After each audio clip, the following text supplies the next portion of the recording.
Hi, how are you, you beautiful people? I hope you're all well. I'm going to be really honest, this is the third time I've sat down to do this video. There is a lot that I want to say, that I want to share, but I want to make it really clear that I'm not here to educate you on Black history or on white privilege. You can go and do that research for yourself and educate yourself. But I will always be here to share and to talk and to, more importantly, to listen. So I hope that you can do the same with this video.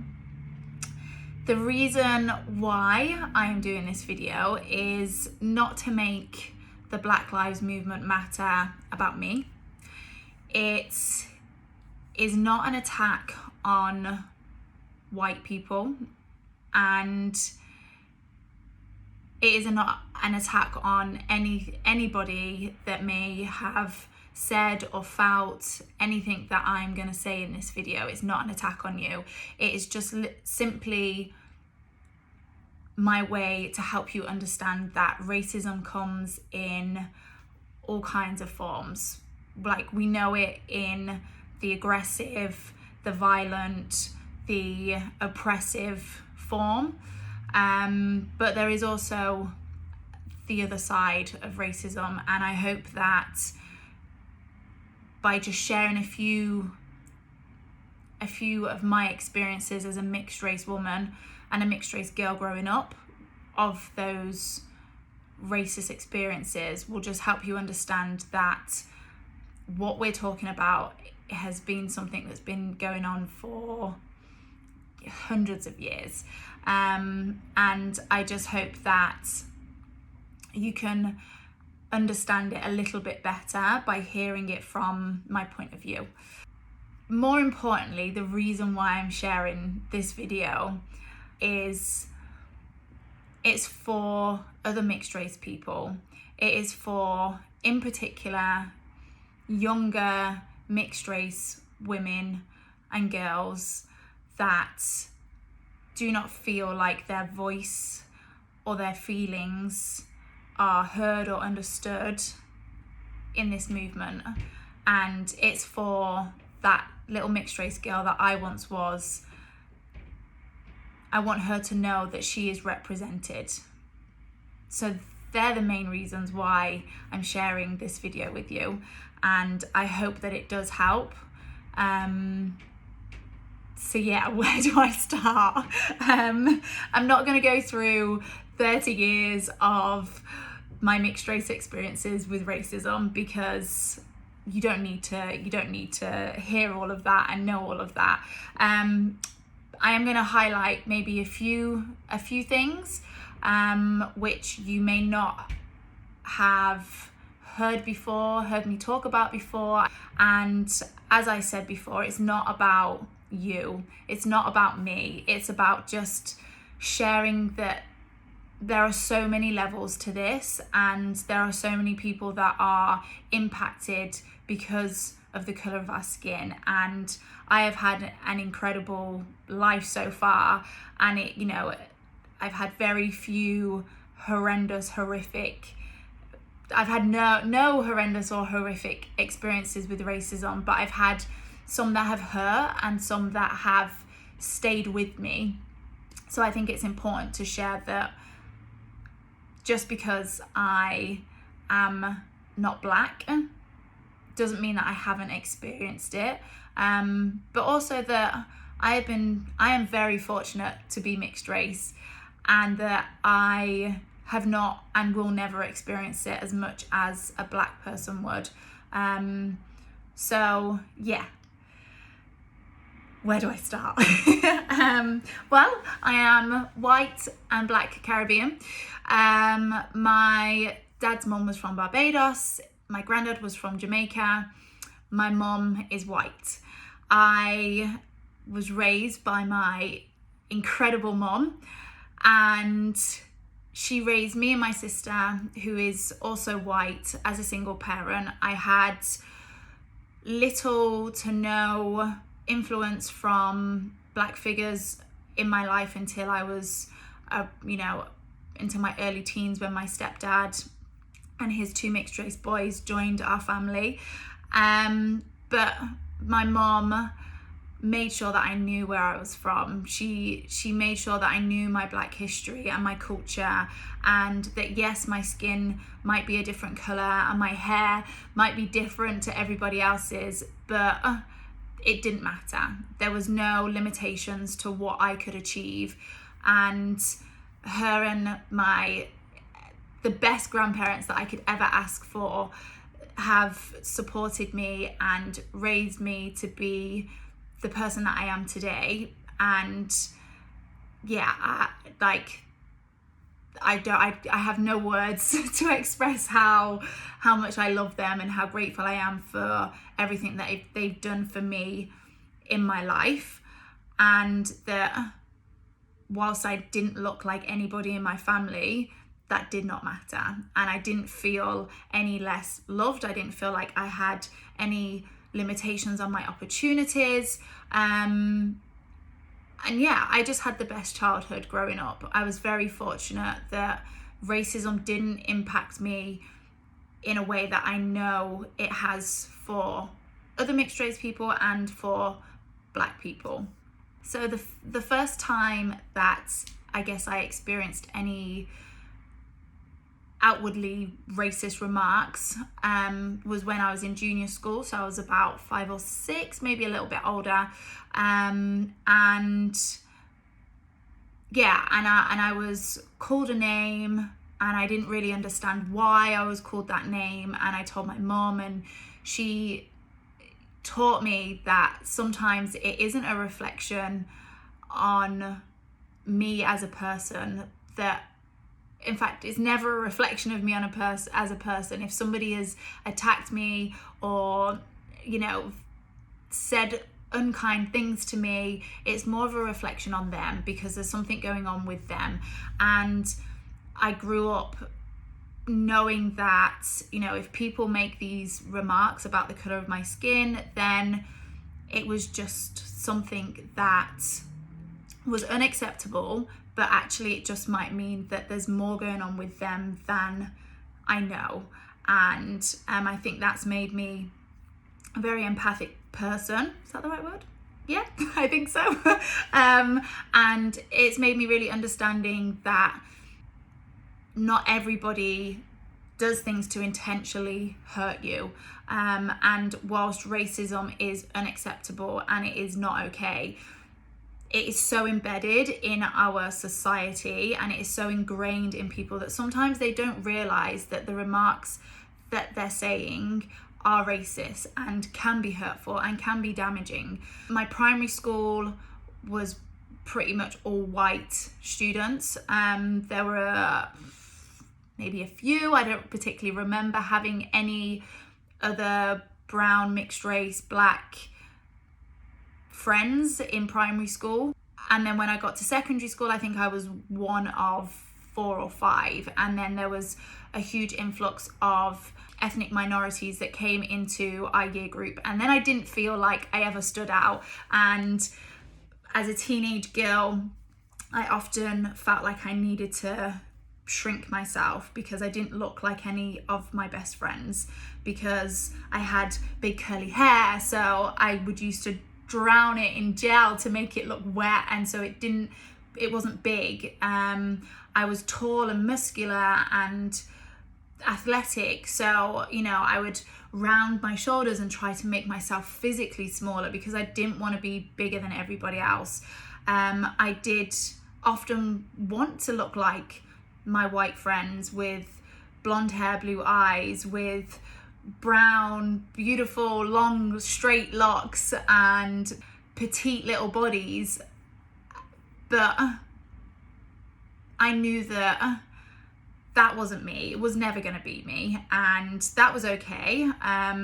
It was just something that I had to deal with. And I did. And my mom made sure that I knew my strengths, and she made sure that I had the confidence to be independent and to go out into the world and work hard for what I wanted. Having said that, there are always times when I've been so fully aware of the color of my skin, because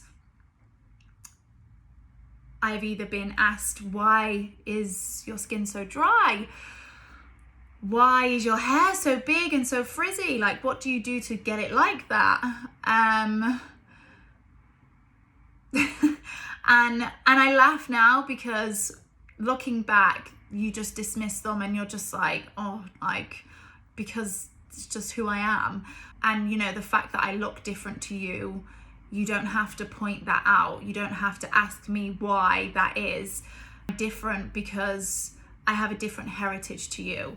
And that is something that is so ingrained in society that people think that it is okay to ask that.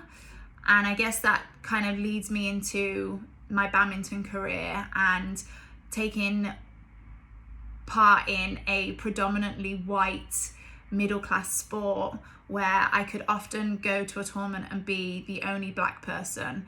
And you notice that, and traveling to international tournaments and going to countries where some countries they didn't have access to multicultural television, and internet wasn't just a swipe away on your phone. And I would be stared at, and I would be made to feel uncomfortable because of the color of my skin. And some of those countries I refused to go back to because I felt unsafe. My teammates were always incredibly supportive and protective, and not once did I ever feel like it was an issue within my team. However, when you go out into the rest of the world, and that racism is still ingrained into society in other cultures, and you're asked where you're from, and you say England, I play for England, and they say, no, where are you from? I'm sorry, but that is racist. I am from England. I was born and raised in England. The question that you want to ask me is, what is my heritage? I'm mixed race. I have ancestors from the Caribbean, and I have ancestors that are white Caucasian. So if you want to know where I'm from, it's England. Just because I don't look like the rest of my teammates, it's not okay to question me again on where I'm from. And that happened throughout my whole badminton career. In some countries, badminton is the national sport, and you are respected and you are loved because you play the sport that they love, just like football is here.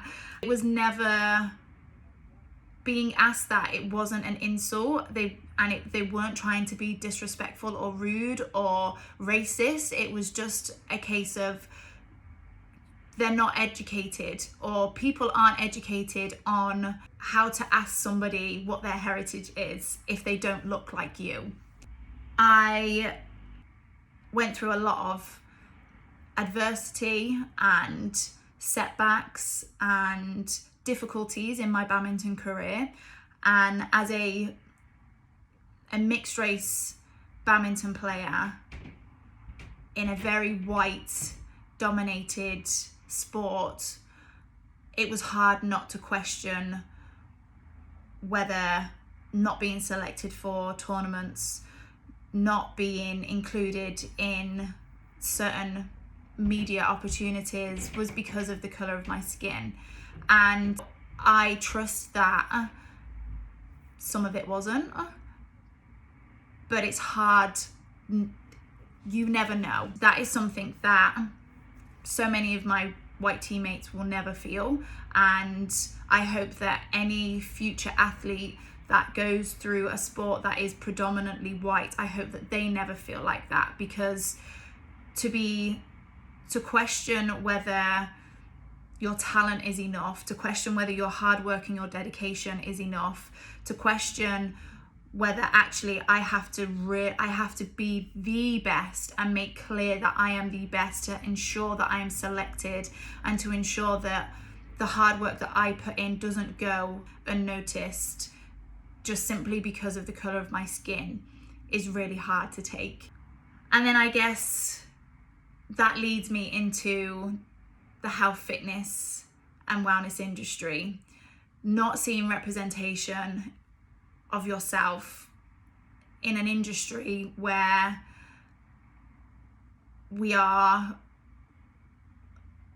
praised for our strength and our athleticism, from, looking at Jessica Ennis, looking at Usain Bolt, looking at Dina Asher Smith now, looking at all of these Black, strong, mixed race, powerful athletes, not having that reflected in the industry that I'm working in now is so frustrating. And I hope that in sharing this with you and in sharing in future posts the incredible people that I've found just recently in the industry to follow and to take inspiration from, I hope that it encourages more people to do the same, and it encourages anybody that is looking to come into the industry but feels like it is too white and feels like they almost have to shrink themselves to make them fit in and to make sure that they, they're not too much of a issue, or they're not too outspoken, or they're not too off brand. I don't want anybody to ever feel like that, and that there are people that will voice this. I will have those uncomfortable conversations, and I will ensure that people that want to come into this industry that are mixed race and that are Black have that representation to do so. And I mean, that's a whole nother story, a whole nother video for how, brands and businesses and just the system as a whole can do better. But right now, I just want mixed race, especially mixed race young women, to know that they are represented. Something that I feel really passionate about.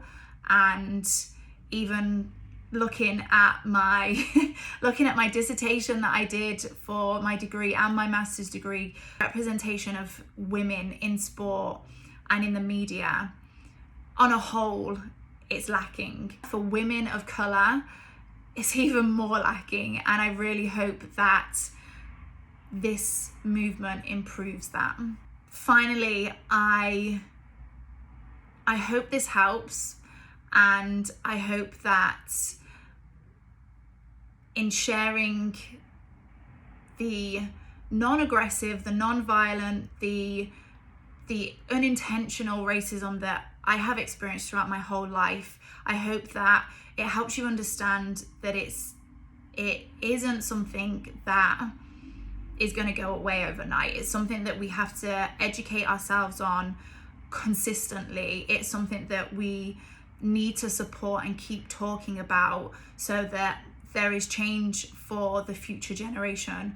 And you know by now what white privilege is, and you know that this isn't a white versus Black. This isn't a call out of all the things that you should and shouldn't have done. This is just quite simply us asking you to use your voice, use your privilege, use it to shout as loud as you can for this change, and to remember that it's not our place to educate you. You have to go and do that work yourself. If people don't want to talk about it, then you accept that. I love to talk, so if you want to talk about it, I'm happy to. But also just be kind to yourself. I felt guilt as well, and I felt shame as well, because I will never experience the level of racism that my Black stepdad will experience, that my Black cousins and other family members and friends will experience. I will never feel that level, but it's not about me. It's not about you, because you will never feel it if you are white. It is about changing what is happening right now and what has happened for years, and making sure that as we move forward, you keep shouting as loud as you can and you keep demanding change. and you keep smiling and taking care of yourself and your loved ones. And yeah, just thank you for listening and for sharing, and I'll hopefully see you soon.